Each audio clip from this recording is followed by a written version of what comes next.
What's up everyone, welcome back to the channel and to another reaction video. Today we are reacting to Yuri on Ice, episode 11. We have 2 episodes left to go and today we are diving right into the Grand Prix final short programs I'm very excited to watch. Things are starting to come back to me about how I think this is gonna go, but at the same time I'm like, I'm not sure about it. But before I get too far into the video, hi, hello, welcome, my name is Hannah and I am a competitive figure skater. I began at the age of 6 and I coached for about 10 years of that, so I like to say I know a thing or two about skating. I always like to put out a disclaimer, this is not my first time watching Yuri on Ice, it is my second time watching it. I did watch it in 2016 as it was coming out, but I only watched it for the figure skating aspect of it, not the anime aspect of it. Now, nearly 10 years later, here I am, now an anime lover and wanting to revisit it. Now these videos are not your regular old reactions, I'm gonna be pausing, I'm gonna be talking about the realism within the sport, all that fun stuff, so just be prepared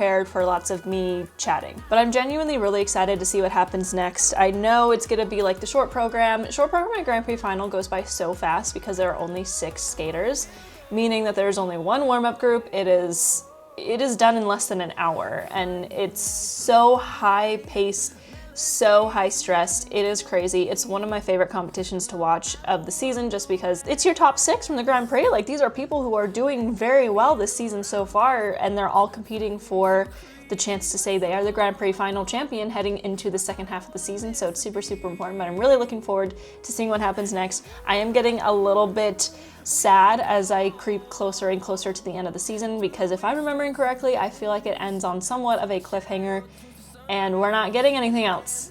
Thanks, Mappa.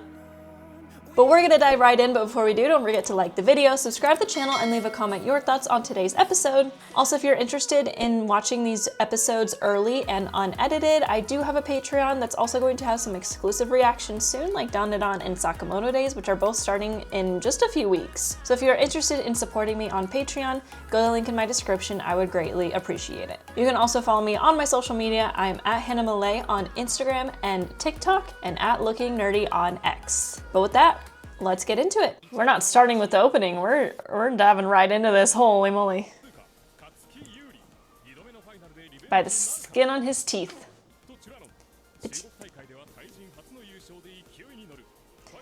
Yeah, Thai skaters are not often at the top, so I like that they're introducing that. It's always like America, Russia, Japan, Korea. Right now, no Russia. Those are like the main players in most skating. Canada.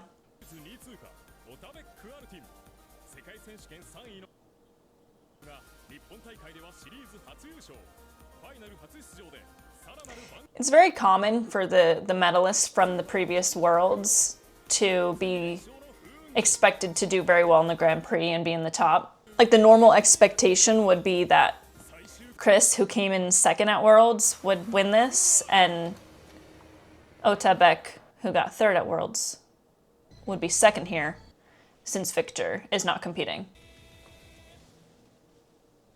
Grand Prix final short program.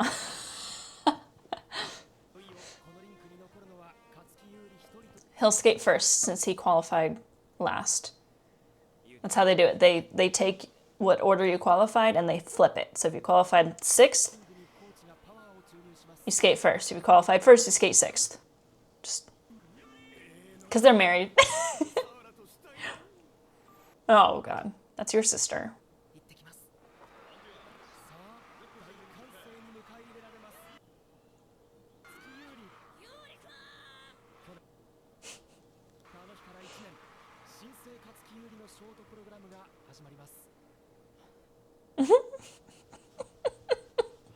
Oh, they're so in love, it's crazy.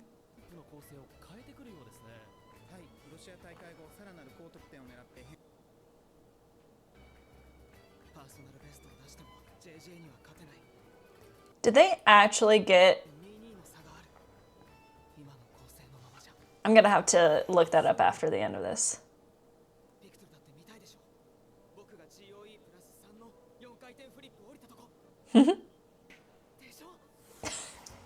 You cradle his head when you hug him?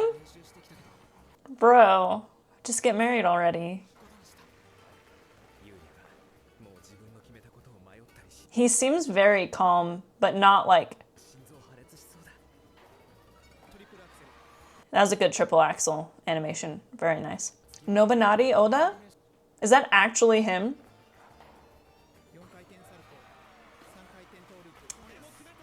That's fine. That's the last jump too. You're insane. Not +3 GOE. I mean, putting a hand down on something that has that high base value, it still is worth it. But some of the skaters in this have quadlettes, which are worth more than flips. So he had to skate that perfectly clean. And now he's angry.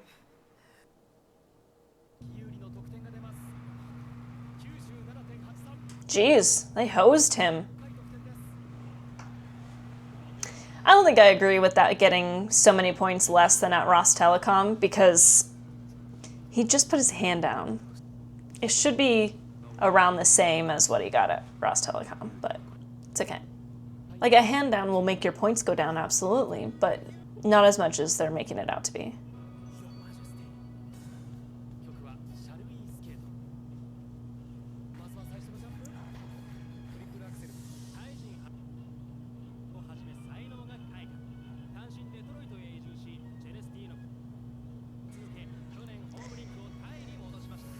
Yeah, skaters who represent what we call small federations, it doesn't mean that the country itself is small. It just means that they don't have, they're not like a powerhouse within the skating world. So like I said, you've got United States and Japan. They're like the main two right now because Russia's not competing because of the stuff that I talked about in previous episodes. So you got USA and Japan.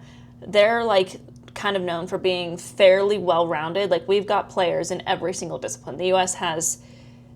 we won 3 gold medals at the World Championships. We had gold in women's, we had gold in men's, we had gold in ice dance. Pairs is the only discipline where we're just not as strong. And then with Japan, they didn't get gold, obviously, because there's only one chance, but they had gold in pairs, so the one discipline that we didn't get gold in, Japan got. And then they had silver and bronze in women, bronze in men. And then ice dance is the one that they're not very strong at. So that's the most well-rounded you can pretty much get as a federation. And by federation, I mean like a country. So each country has its own skating federation that skaters who compete have to be members of. Like, when I start competing here, early next year maybe, I will have to be a member of the US Figure Skating Federation in order for me to compete. So USA and Japan are like the main ones. Then you get into the ones where it's like, okay, they have like strong competitors in a couple of disciplines. Like, Korea usually has pretty strong competitors for women, for men, but not usually ice dance or pairs. You have like Italy, who's really strong in ice dance, has some men and women and pairs, but like it's kind of all over the place for them, and like all that kind of stuff. Then you have the smaller federations where you don't have a top player in any of the disciplines. Are you making it to the Grand Prix final? Probably not. Kazakhstan just kind of started getting there with men. They have the reigning world silver medalist now in men's, and he also was at the Grand Prix final last year. He was the one who came in 2nd and 4th, was an alternate, got to go because someone else retired, or not retired, withdrew. And this is my long drawn out way of saying these smaller federations, so like Thailand is a small federation. There's no one who's really trying to be at the top right now. Well, everyone's trying to be at the top, but there's no one who's like going to be at the top from Thailand, because skating is also very political, so you need to have the coaches or your federation's backing to actually be a player because of component scores. If you're from a small federation, your component scores are just not going to be as big. That's just the truth of it. Do I like that? No, absolutely not. But a lot of skaters from these small federations go to a country that's a big federation to train. So they go to USA a lot. They go to... Not many people actually go to Japan, and that's mostly because it's like, it's kind of tough language-wise. USA is a big one to go to simply because everyone can get by with a little bit of English. Same with Canada. A lot of people go to Canada, but those are kind of the main places that people come to train from smaller federations, partially because of the English language, partially because it's just kind of known for being a big training site. So that's very, very common for skaters to go to USA, Canada, or other countries to train that's not their own, to get like better coaching and that sort of thing. I just realized I'm shaking my camera a lot, so that's gonna be fun to edit. But then he went back to Thailand, so maybe it's a moot point. See, he's doing triples, so his base value is automatically lower, but he skated it very well. This should be lower than Yuri though, because Yuri made a small mistake with a much higher base value.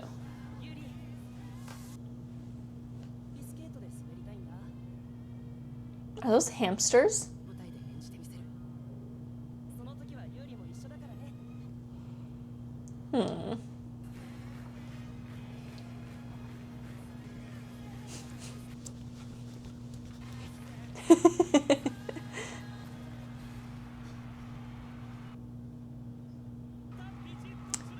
It was very good, but yeah, you gotta move so he can. Yeah. Very good skate, but not enough to go ahead of Yuri. Makes sense. Oof. We're going. They're really making this like a Grand Prix final. It's like, go, go, go. We're already halfway through.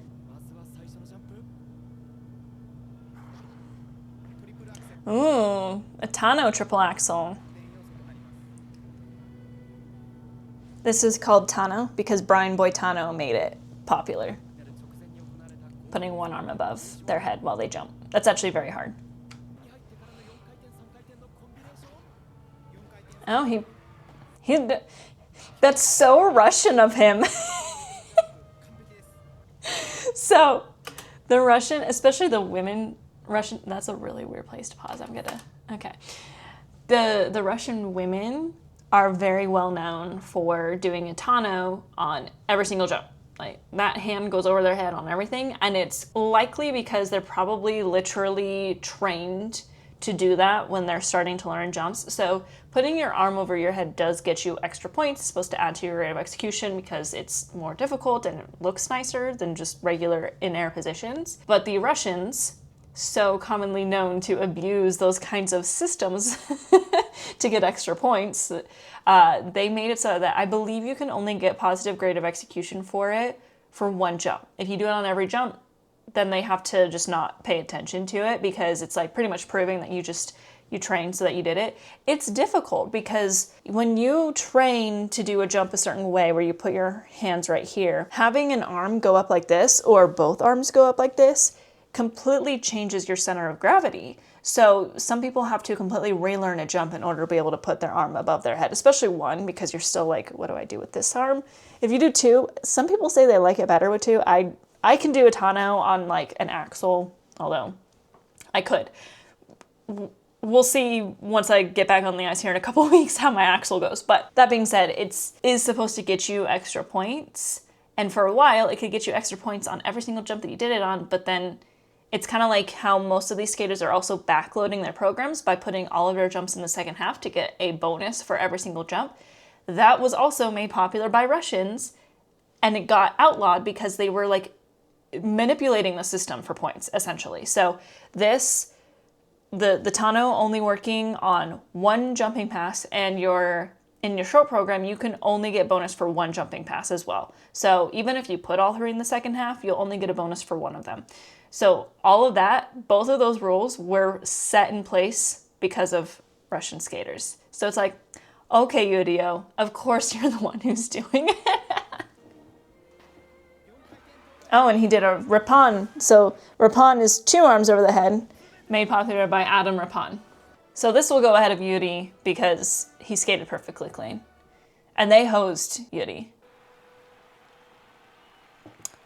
That's gonna be tough to beat.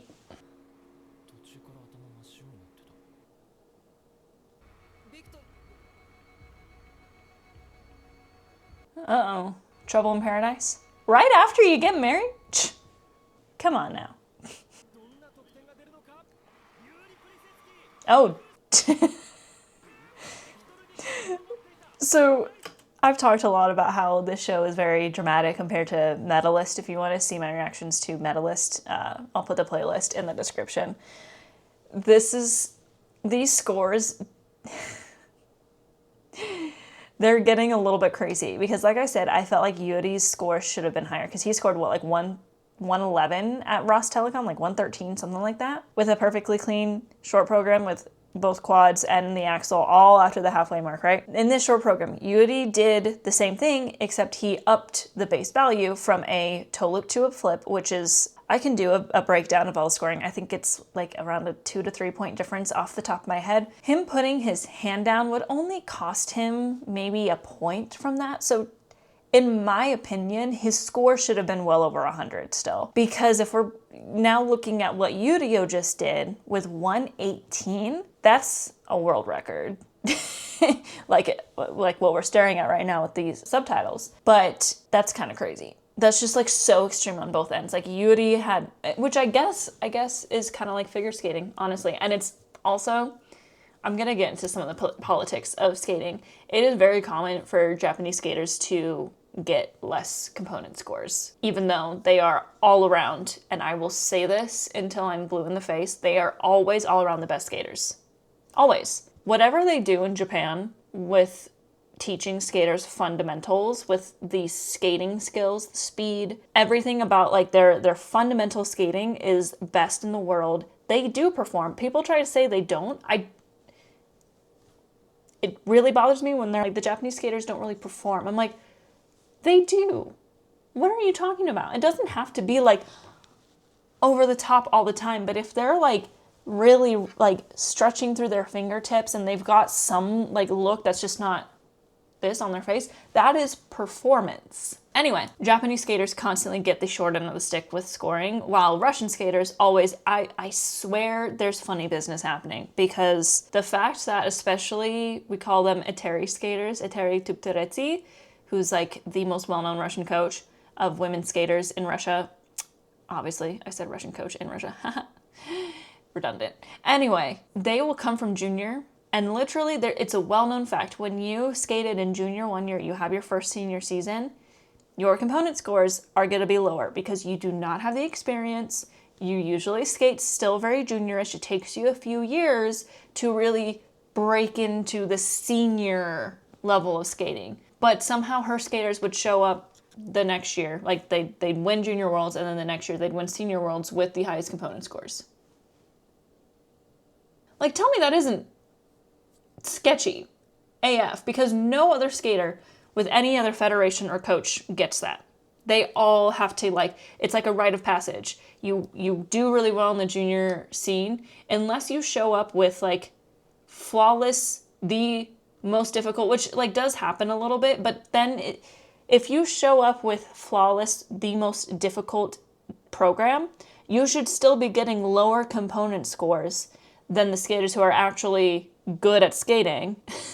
I don't know. It's very strange to me. Every skater from every federation hardly ever get to do like exceptionally well their first senior season, because it's like the judges are just kind of pulling back on their component scores, which a lot of times is rightfully so. A lot of times it takes a little bit of time before they're like senior skaters, right? Like they skate like seniors, so their component scores should be lower. The Russian skaters from Eteri never had that. They always just showed up with the highest component scores. What the hell was going on? I'm rambling today. In my opinion, yes, the show is being dramatic because I think Yuri was hosed. Yurio is way too high, but it also kind of shows what the politics was like, because Yuri is Japanese and Yurio is Russian. Should that have been a world record? Like, it was good, but like... All right, well, this is definitely getting interesting now. Yeah, going from the 15-year-old to the person that... I don't feel like I can say that on YouTube, so I won't, but if you know, you know. So, he has a quadlets. It's in the first half, so it's not getting a 10% bonus, but it still is worth way more than the sow on the toe.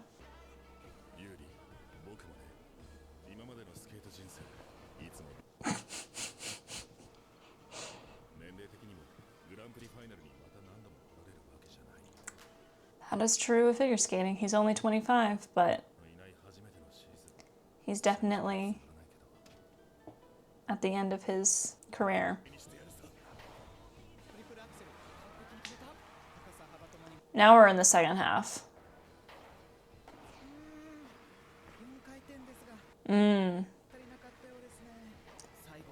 That will get a lot of points.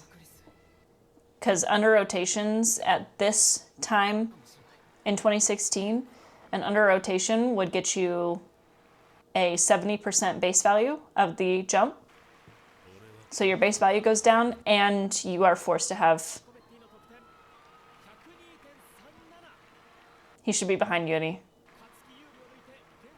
He should be behind Yuri. But again, maybe I'm just like, this is kind of like, this is like too unrealistic to the world of figure skating sometimes. Oh man. I have not seen this guy skate yet, so let's see. Altin is his name. Kato. That's good. See, in my opinion, his component scores should be lower because he's literally skating like this.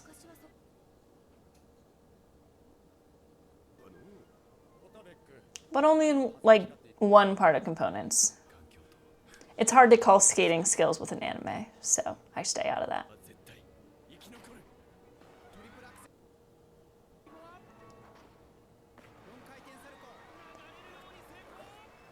They're reusing the quad toe animation for a quad sow, I think, and just hoping that people don't notice.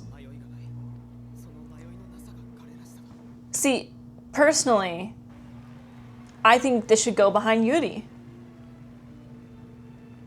He had a lower base value. He only had one jump, or two jumps in the second half. And he's not performing this at all. But I'm assuming this is going to go ahead of him.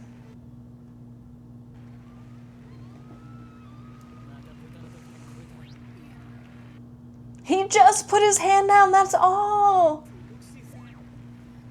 That's not worthy of like 12, 15 points lower than what he got the last one. And that's what's frustrating. I almost feel like I'm watching a real competition though.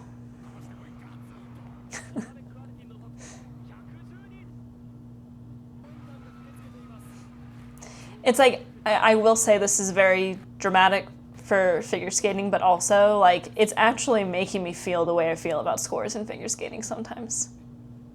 So.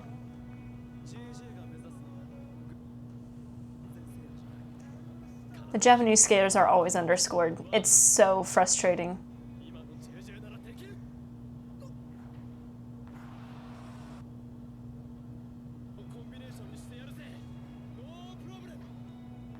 Oh. Yikes.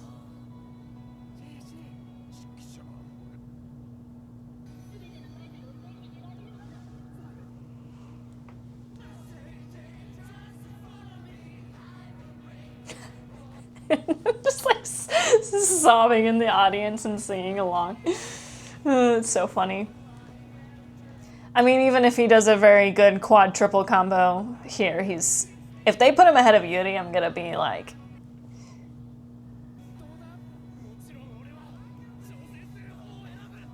oh, that's supposed to be a quad loop.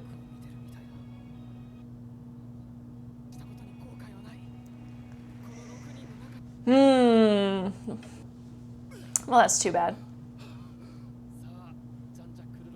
That's gonna be like... So, he popped his axle, which means he got a 0. He popped his loop, which means he got a 0. And then he did one quad toe. That's not worthy of 86 points. Like, everyone's scores here are way too high, except for Yuri's being way too low. And I think it's just, yeah, a part of it is like, yes, Japanese skaters are constantly underscored. However, I think in this case with the anime, they're just doing it for dramatic effect. And again, being like, people watching won't notice. I notice. Like, his score should be 70 something, maybe below. But this...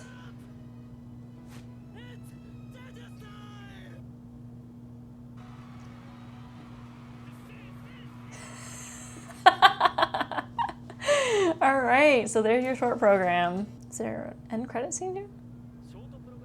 Okay, so here are our standings. Yuri with a 118, so that was a world record.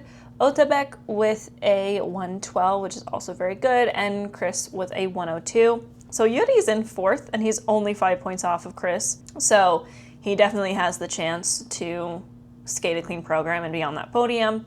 Pachit is in fifth with 95, and JJ is in sixth with 86. So this feels like no one made mistakes except for Yuri and JJ. So Yuri's program, while good, and obviously he did this during the time where you got extra points for the arm over the head for every single jumping pass. He didn't do anything particular about his base value that was worth that much more. Like, for example, him putting his arm over his head, I'm trying to think how to word this. Putting your arm over your head, yes, gives you extra bullet points for grade of execution, but it's usually less than if you put your hand down, if that makes any sense, but like that's negative. So Yurio's hands over his head should have added to his grade of execution less than Yuri putting his hand down would take away from it. So I don't really agree. I don't agree with the scoring, but when do I ever agree with scoring in figure skating?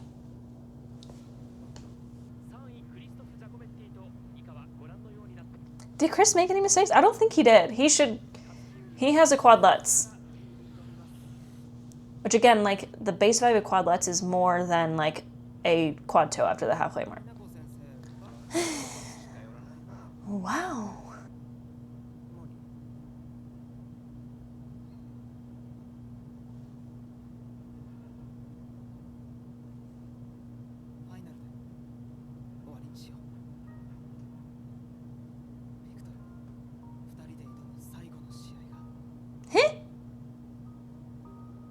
What?